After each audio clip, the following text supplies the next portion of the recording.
Опять купили кучу старинных вещей, старинных приборов, всяких весов. Сейчас приедем, покажу. Зачем, кому, ради чего, но надо брать. Конечно, все это мы продадим, но...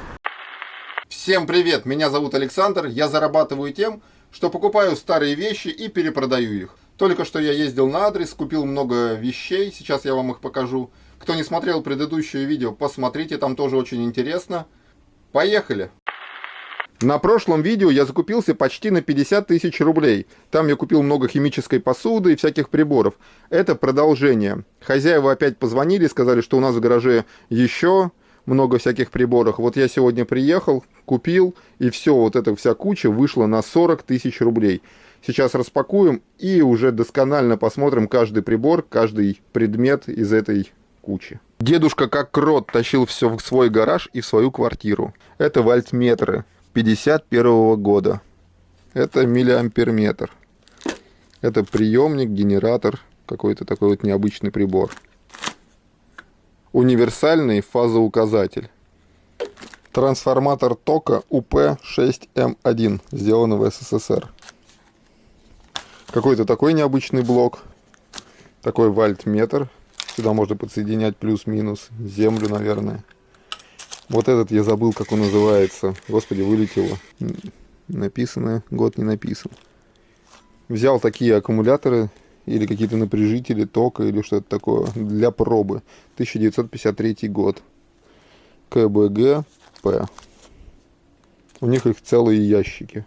Набор разновесов, полный комплект в упаковке с инструкцией. Вот это какой-то непонятный набор, тоже упакованный. Что здесь написано, непонятно. ЛМТ УПМ. Этот такой какой-то очень антуражный, очень много рычажков. У нас такие любят покупать, чтобы делать робота. И такой вот тоже номер 1, 2. Как называется, не знаю. Метро.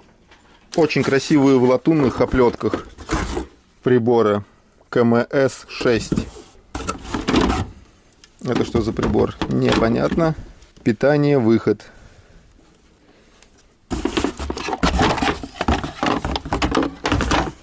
Это у нас делитель напряжения. В красивой коробке. Косинус. Не знаю, что это такое. Схема трехфазного фазометра. Какие-то здоровые в ящиках. Расположение ламп. Какие-то Кинап. Завод. Ой. Полностью в комплекте какой-то прибор. Название не понимаю. Надо будет пробивать. Ну, может быть, где-то написано. Может, кто знает, подскажите. Много всяких колбочек, баночек с химическими реактивами. Очень старыми, революционными, советскими. Такие антуражные банки из-под ртути. Очень красивые. Бутылочки.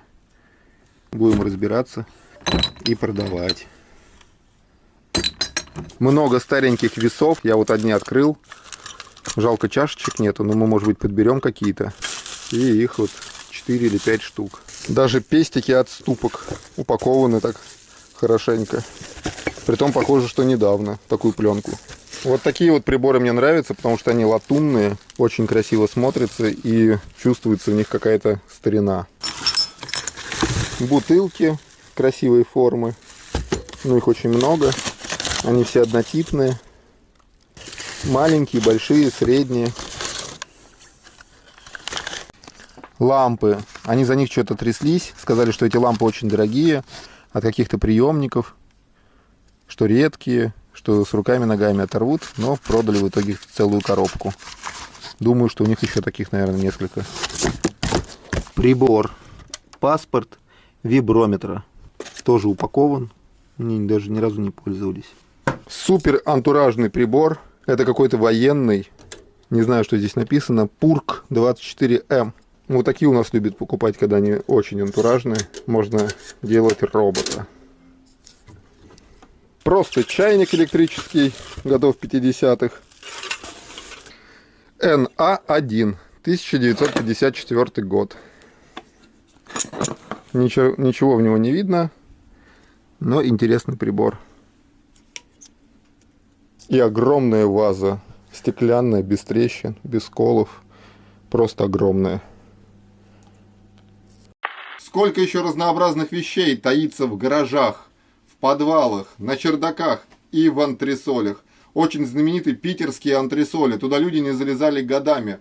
Бывает, я приезжаю на адрес, а люди открывают кладовку, антресоли, говорят, мы туда уже лет 10 не залазили. И мы залезаем вместе, распаковываем, смотрим, они сами удивляются, какие вещи мы там находим. Это все мы благополучно покупаем.